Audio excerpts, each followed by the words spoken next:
Navigating ethical non-monogamy. Clearing boundaries, agreements, and rules for respectful relationships.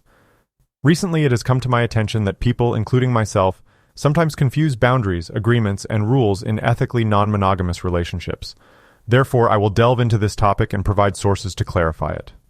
Please note that I am writing this for my own reminders as much as for anyone else. Okay, so in ethically non-monogamous relationships, boundaries, agreements, and rules serve distinct purposes and are crucial to ensure that all parties involved feel respected, heard, and secure. Understanding the differences in each of these is critical to prevent mistakenly accusing your partner of doing something they didn't do or violating a boundary or agreement. Boundaries. Boundaries are personal limits or guidelines that individuals set for themselves or their relationships. It's essential to note that boundaries have nothing to do with one's partner. You cannot designate someone else's boundary. For instance, saying, "My boundary is that you don't," is wrong because boundaries are all about the walls you set for yourself. They can include anything from sexual acts to emotional connections or time commitments. For example, one of my boundaries is that I'll never have sex with another person for the first time if I or they have been drinking. That's a boundary I have set for myself. It doesn't mean that my partner should be expected to have the same boundary for themselves. This difference is critical between boundaries and agreements. Boundaries are generally non-negotiable, unless the person decides to renegotiate the boundaries they have set for themselves and must be respected by all parties involved. For instance, suppose someone expresses to another person that they have a boundary, remember this is for themselves, not an expectation of their partner, not to engage in sexual activities while under the influence of alcohol. In that case, the other person should respect their boundary by not trying to get them to have sex while they are drinking. If the other person persists despite being informed of the established boundary, then they are probably violating the boundary that has been set. When dealing with substances, inhibitions tend to decrease. Therefore, carefully considering your own boundaries before crossing them is crucial.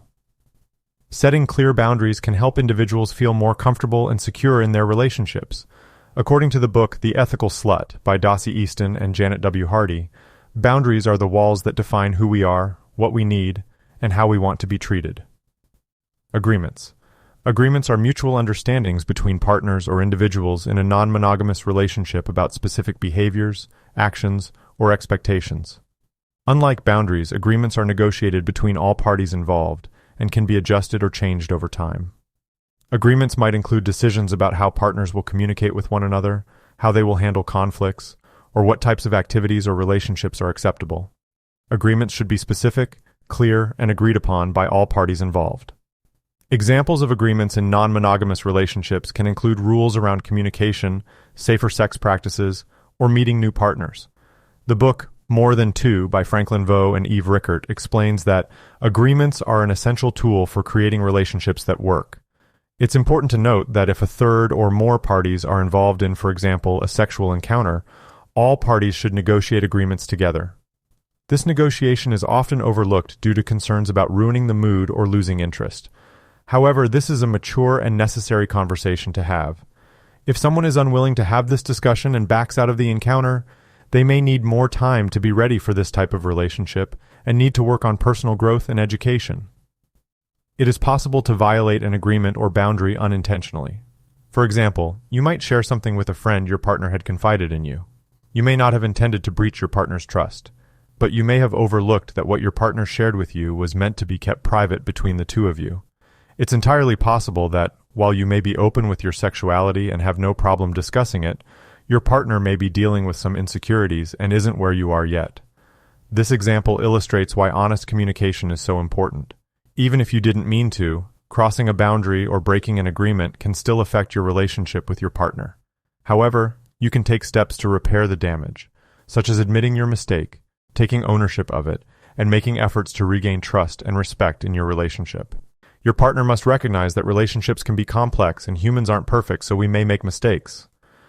Punishing someone for past mistakes, especially if they're actively trying to improve, doesn't help build a healthy relationship. Rules. Rules should generally be avoided. Rules are external guidelines or restrictions that individuals impose on themselves or their partners. Unlike agreements, rules are often rigid and non-negotiable. Rules can be very problematic in non-monogamous relationships, as they can be used to control or limit the behavior of others. Rules can also create power imbalances between partners, and may not always be fair or equitable. Easton and Hardy write, Rules can be helpful in getting clear about what we want, but they can also be used to avoid communication and control behavior. These aspects of ethically non-monogamous or polyamorous relationships are essential because they help establish trust, respect, and mutual understanding between partners. Without clear boundaries and agreements, polyamorous relationships can quickly become chaotic and unfulfilling.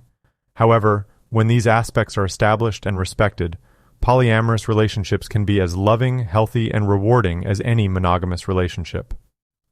Question: how do I know if my partner or partners understand my boundaries and our agreements? The best way to ensure that your partner understands your agreement in an ethically non-monogamous relationship is to communicate openly and honestly with them. It's essential to have ongoing conversations about boundaries, expectations, and feelings, and to check in with each other regularly to make sure that you're both on the same page, especially if there are multiple agreements between all parties and different boundaries each of you have for yourselves. That may be hard to keep in memory. Here are some tips to help you ensure that your partner understands your agreement. Have clear and specific conversations. Be clear about what you want and need from the relationship, and listen carefully to your partner's perspective. Try to be as specific as possible when discussing boundaries, expectations, and other vital aspects of the relationship. Check for understanding. Ask your partner to repeat back to you what they understand about your agreement. This repeating can help you identify any misunderstandings and clarify any points that may be unclear. Be honest about your feelings. If you are feeling unsure or anxious about the relationship, don't be afraid to express your feelings to your partner. It's essential to be honest and transparent with each other to build trust and ensure that you're both on the same page. Keep the lines of communication open. Make time for regular check-ins and conversations about the relationship. These regular check-ins can help you stay connected and avoid misunderstandings or miscommunications down the line. Remember, communication is critical in any relationship but is imperative in ethically non-monogamous relationships. By being open, honest, and communicative with your partner, you can build a solid and healthy relationship that works for both of you. References used for this podcast are as follows.